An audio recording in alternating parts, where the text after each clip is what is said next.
আসসালামু আলাইকুম সম্মানিত দর্শকবৃন্দ। এই মুহূর্তে দেশ ও প্রবাস থেকে যারা আজকে আমাদের এই ভিডিওটি দেখছেন সকলকে আন্তরিক শুভেচ্ছা অভিনন্দন জানাচ্ছি।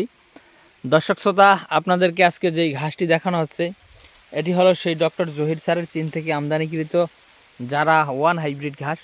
দর্শক শ্রোতা, এই জারা ঘাসটি বাংলাদেশের খামারিরা আসলে জানে এই জারা ঘাস খামারের জন্য কতটা গুরুত্বপূর্ণ বা কতটা দরকারি। দর্শক, এই জারা গাছটি বাংলাদেশের আবহাওয়াতে ভালো হয়, এটা সবাই জানে। তার কারণ হলো এই গাছটি মূলত চীন থেকে আমদানি করা হয়েছিল বা চীন থেকে আনা হয়েছিল।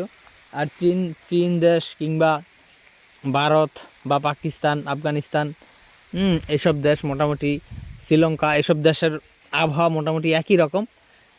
সেহেতু এই গাছটি যেহেতু আপনার চীন থেকে আনা হয়েছে, চীন দেশের আবহাওয়ার সাথে বাংলাদেশের আবহাওয়ার অনেকটা মিল রয়েছে।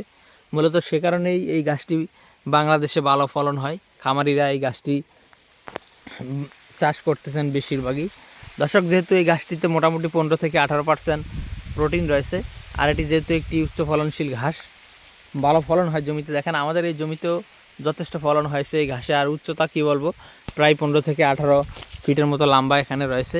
আর এই জমিতে যেহেতু আমরা গাছটি প্রথমবার লাগিয়েছি, মূলত সে কারণে এই ঘাসটি আপনার হয়েছে, মোটা হয়েছে বেশি। প্রথমবার কাটিং রোপণ করলে ফলন একটু কম হয়, কিন্তু ঘাস অনেক মোটা হয়। তো দর্শক, মূলত সে কারণেই ঘাসগুলো অনেক বেশি মোটা হয়েছে। আর এদিকে আমরা কেটেছি গাছগুলো, দেখেন কাটার পরে কি পরিমাণ চারা নিচ থেকে উঠছে, এবং তার খুব দূর কিছুদিন আগেই কেটেছি।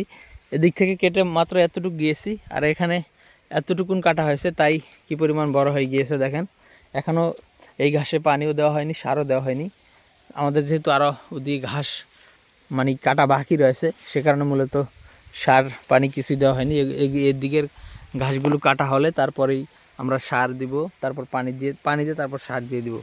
তো দর্শক শ্রোতা, আপনারা চাইলে যে কোনো ঘাসের কাটিং আমাদের কাছ থেকে সংগ্রহ করতে পারেন। বর্তমানে আমাদের কাছে সব ধরনের ঘাসের কাটিং অ্যাভেলেবেল রয়েছে। আপনি চাইলে আমাদের স্ক্রিনে দেওয়া নম্বরে যোগাযোগ করতে পারেন।